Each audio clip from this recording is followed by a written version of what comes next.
James Harden left broken and unreachable due to the Miami Heat, reveals manager.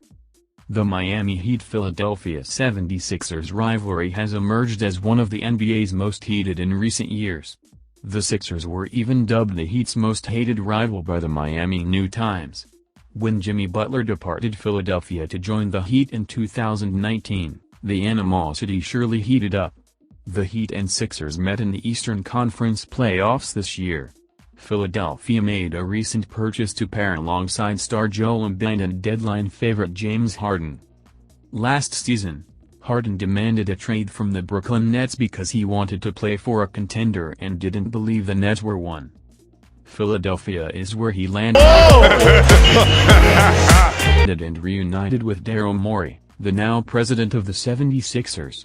However, Harden's title hopes were quickly dashed in their six-game series during the Eastern Conference semifinals. An elimination that left Harden broken, according to a December 16 report from Fox Sports' Aaron Weitzman.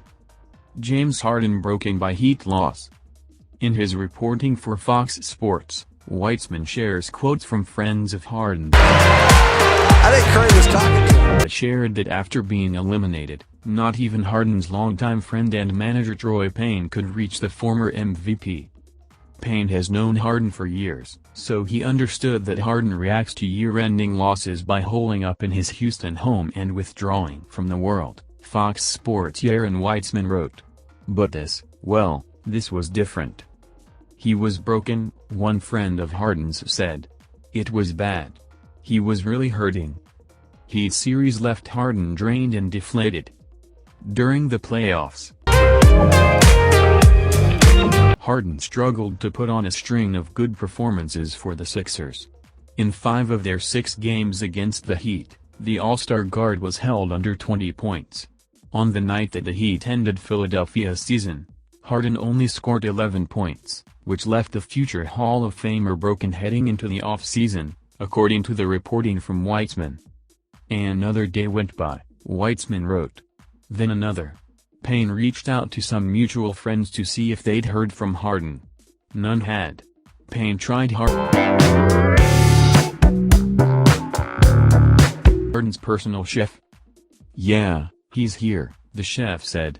He's just saying he needs more time to himself. Finally, around 8:10, Payne's phone buzzed. Harden's name flashed across the screen. He told Payne that he was hurting, physically but also emotionally, that the previous 2 years, multiple trades, multiple injuries, multiple playoff failures, had left him drained and deflated, that he was eager to put it all behind him.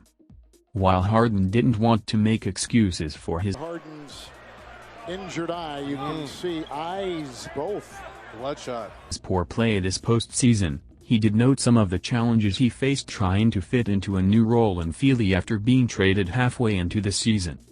You got to fit in instead of running the show and, quite frankly, I hadn't been put in that fit-in situation since I was in Oklahoma City, like, 10 years ago. And also, I wasn't healthy.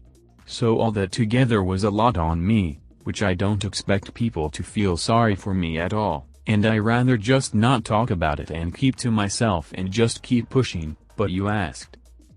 Not only was it a new team, but a new role entirely, and that changed the entire rhythm of Harden's play.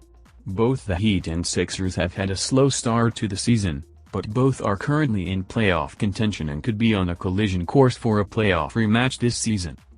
Before we continue, Harden wanted to make something very clear. Any quote you read here was simply a response to a question and not him trying to make any sort of excuses, though he knows that's how much of what he said is going to be interpreted. It's one reason I don't really like doing interviews, he said. Because people will take the smallest thing that I say and basically screw it up and then it becomes a problem.